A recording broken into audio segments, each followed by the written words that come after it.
bodily injury portion of the claim, and just wanted to kind of get in touch and see, what kind of injuries that we were dealing with, if I could. Okay. Let me see here. Have you guys accepted liability on this? Let me see. That's a good question. Yeah, I guess it's technically still pending. We're just trying to get that statement from our insured.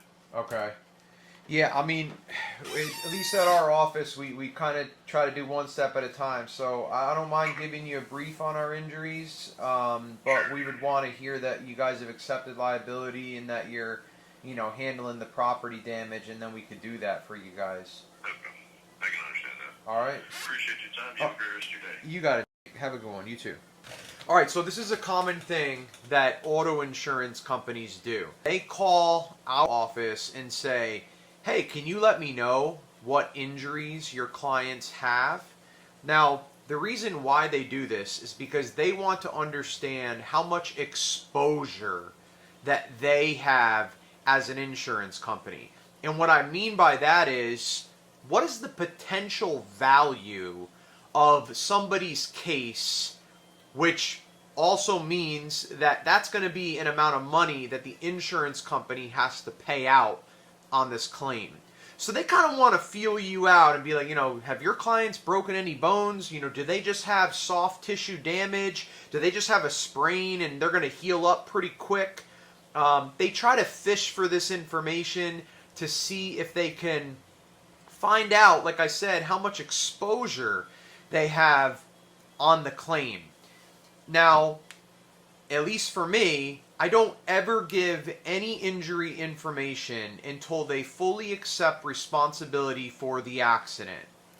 Once they accept responsibility for the accident, I don't mind giving them a general brief. I don't go into details with injuries. I don't go into details with what kind of medical treatment our clients are getting. I give them just a general brief to, show some type of give and take with the insurance company. Look, we're here. We're trying to resolve the matter too. We want to work with you on this. They want to work with us on this. You got to be friendly in these kind of things. There's a time where you drop the hammer and there's a time where you don't. In the beginning of these claims, I try to be as friendly as possible. They're trying to get the case resolved. We're trying to get the case resolved. Our clients hope that there could be a resolution for their case, that they're satisfied with. So you want to give and take. Now, one of the main reasons why I don't ever give medical injury information or medical treatment information before they have accepted responsibility for the accident. The reason why I don't is because, and this may just be my theory, I think insurance adjusters will do this and insurance companies will do this, but if they find out that maybe the injuries aren't that significant, they may say, let's just deny liability on this case, because most law firms don't want to file a lawsuit on a case where there's not that many damages, right?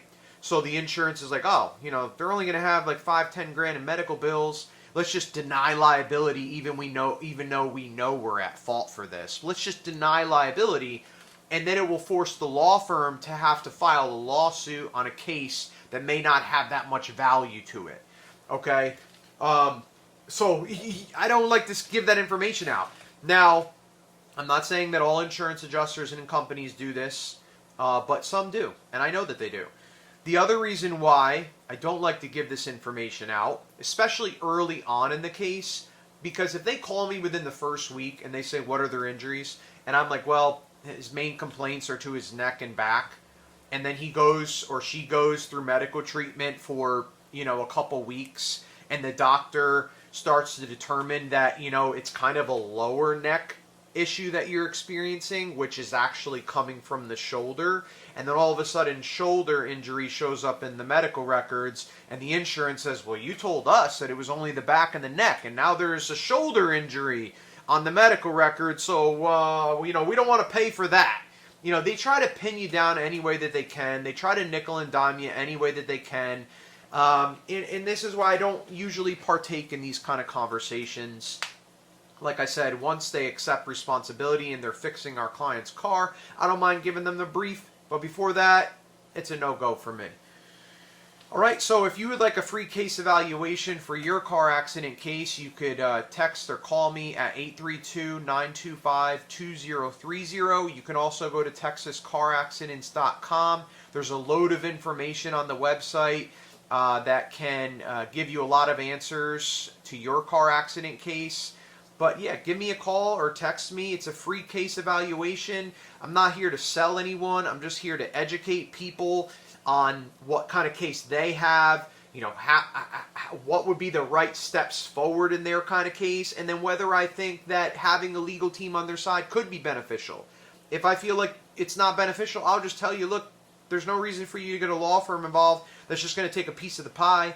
You know, don't do that. Go settle it on your own, and I'll even give you a few A, B, C, D, E, F, Gs to go settle it on your own, because I don't want to deceive anyone. I don't want to waste anyone's time. I don't want to waste my time either. I have a full plate with plenty of things to do every day. So, hope that this video has been helpful to you. Yeah, God bless you and have a good day.